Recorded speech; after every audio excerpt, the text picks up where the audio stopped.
La Belle et la Bête, 6e partie. Le cheval fut tout seul à l'écurie, et le bonhomme entra avec sa fille dans la grande salle, où ils trouvèrent une table magnifiquement servie avec 2 couverts. Le marchand n'avait pas le cœur de manger, mais Belle, s'efforçant de paraître tranquille, se mit à table et le servit. Puis elle disait en elle-même: « La bête veut m'engraisser avant de me manger, puisqu'elle me fait si bonne chère. » Quand ils eurent soupé, ils entendirent un grand bruit, et le marchand dit adieu à sa pauvre fille en pleurant, car il pensait que c'était la bête. Belle ne put s'empêcher de frémir en voyant cette horrible figure. Mais elle se rassura de son mieux, et le monstre lui ayant demandé si c'était de bon cœur qu'elle était venue, elle lui dit en tremblant que oui. « Vous êtes bien bonne, dit la bête, et je vous suis bien obligée.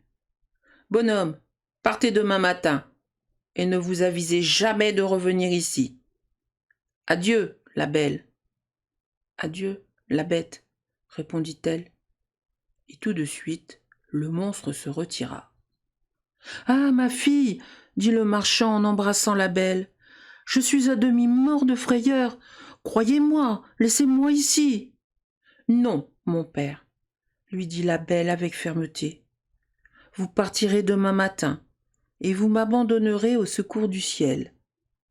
Peut-être aura-t-il pitié de moi. Ils furent se coucher, et croyaient ne pas dormir de toute la nuit. Mais à peine furent-ils dans leur lit, que leurs yeux se fermèrent. Pendant son sommeil, la belle vit une dame qui lui dit: « Je suis contente de votre bon cœur, la belle. La bonne action que vous faites, en donnant votre vie pour sauver celle de votre père, ne demeurera point sans récompense. » La belle, en s'éveillant, raconta ce songe à son père, et quoiqu'il le consolât un peu, cela ne l'empêcha pas de jeter de grands cris quand il fallut se séparer de sa chère fille. Lorsqu'il fut parti, la belle s'assit dans la grande salle et se mit à pleurer aussi. Mais, comme elle avait beaucoup de courage, elle se recommanda à Dieu et résolut de ne se point chagriner pour le peu de temps qu'elle avait à vivre, car elle croyait fermement que la bête la mangerait le soir. Elle résolut de se promener en attendant et de visiter ce beau château. Elle ne pouvait s'empêcher d'en admirer la beauté. Mais elle fut bien surprise de trouver une porte sur laquelle il y avait écrit « Appartement de la belle ». Elle ouvrit cette porte avec précipitation et elle fut éblouie de la magnificence qui y régnait. Mais ce qui frappa le plus sa vue fut une grande bibliothèque, un clavecin et plusieurs livres de musique. « On ne veut pas que je m'ennuie, dit-elle tout bas. Elle pensa ensuite. Si je n'avais qu'un jour à demeurer ici, on ne m'aurait pas fait une telle provision. Cette pensée ranima son courage. Elle ouvrit la bibliothèque et vit un livre où il y avait écrit en lettres d'or « Souhaitez, commandez, vous êtes ici la reine et la maîtresse. » Hélas, dit-elle en soupirant, je ne souhaite rien que de revoir mon pauvre père et de savoir ce qu'il fait à présent. Elle avait dit cela en elle-même. Quelle fut sa surprise, en jetant les yeux sur un grand miroir, d'y voir sa maison, où son père arrivait avec un visage extrêmement triste. Ses sœurs venaient au-devant de lui, et malgré les grimaces qu'elles faisaient pour paraître affligées, la joie qu'elles avaient de la perte de leur sœur paraissait sur leur visage. Un moment après, tout cela disparut, et la belle ne put s'empêcher de penser que la bête était bien complaisante et qu'elle n'avait rien à craindre d'elle. À midi, elle trouva la table mise et pendant son dîner, elle entendit un excellent concert, quoiqu'elle ne vît personne. Le soir, comme elle allait se mettre à table, elle entendit le bruit que faisait la bête et ne put s'empêcher de frémir. « La belle, lui dit ce monstre, voulez-vous bien que je vous voie souper ?»« Vous êtes le maître, répondit la belle en tremblant. Non, répondit la bête, il n'y a ici de maîtresse que vous. Vous n'avez qu'à me dire de m'en aller si je vous ennuie. Je sortirai tout de suite. Dites-moi, n'est-ce pas que vous me trouvez bien laid ? Cela est vrai, dit la belle, car je ne sais pas mentir. Mais je crois que vous êtes fort bon. Vous avez raison, dit le monstre, mais outre que je suis laid, je n'ai point d'esprit. Je sais bien que je ne suis qu'une bête. On n'est pas bête, reprit la belle, quand on croit n'avoir point d'esprit. Un sot n'a jamais su cela. Mangez donc, la belle, lui dit le monstre, et tâchez de ne vous point ennuyer dans votre maison, car tout ceci est à vous, et j'aurais du chagrin si vous n'étiez pas contente. Vous avez bien de la bonté, dit la belle. Je vous avoue que je suis bien contente de votre cœur. Quand j'y pense, vous ne me paraissez plus si laid. Oh, dame, oui, répondit la bête. J'ai le cœur bon, mais je suis un monstre. Il y a bien des hommes qui sont plus monstres que vous, dit la belle, et je vous aime mieux avec votre figure que ceux qui, avec la figure d'homme, cachent un cœur faux, corrompu, ingrat.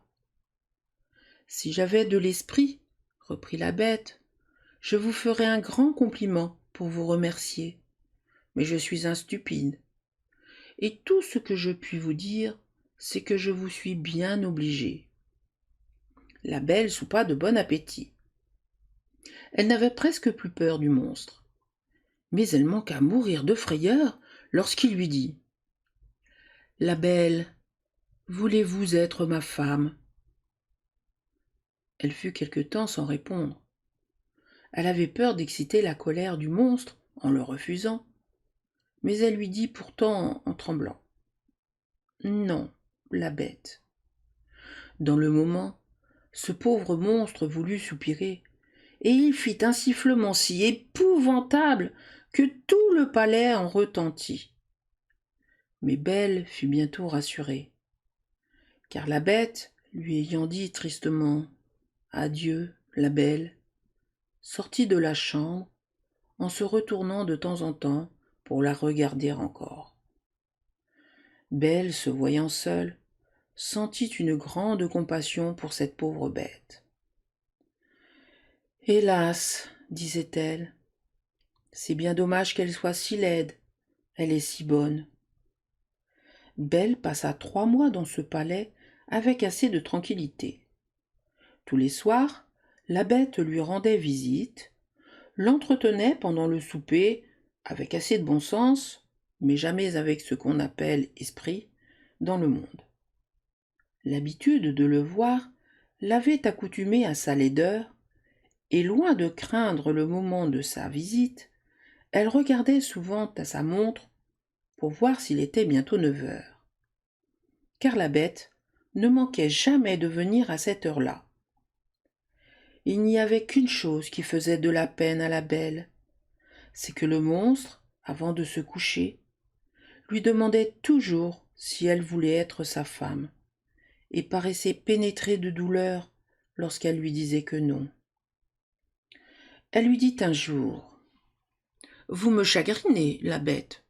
Je voudrais pouvoir vous épouser, mais je suis trop sincère pour vous faire croire que cela n'arrivera jamais. Je serai toujours votre amie. Tâchez de vous contenter de cela. » « Il le faut bien, reprit la bête. Je me rends justice. Je sais que je suis bien horrible, mais je vous aime beaucoup. Cependant, je suis trop heureux de ce que vous voulez bien rester ici. Promettez-moi que vous ne me quitterez jamais. » La belle rougit à ces paroles. Elle avait vu dans son miroir que son père était malade de chagrin de l'avoir perdu, et elle souhaitait le revoir. Je pourrais bien vous promettre, dit-elle à la bête, de ne vous jamais quitter, tout à fait.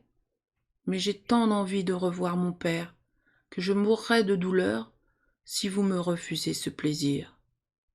J'aime mieux mourir moi-même, dit ce monstre, que de vous donner du chagrin. Je vous enverrai chez votre père.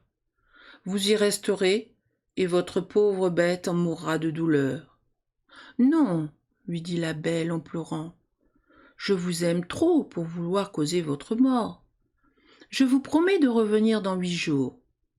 Vous m'avez fait voir que mes sœurs sont mariées et que mes frères sont partis pour l'armée. Mon père est tout seul. Souffrez que je reste chez lui 1 semaine. Vous y serez demain au matin, dit la bête. Mais souvenez-vous de votre promesse. Vous n'aurez qu'à mettre votre bague sur une table en vous couchant, quand vous voudrez revenir. Adieu, la belle.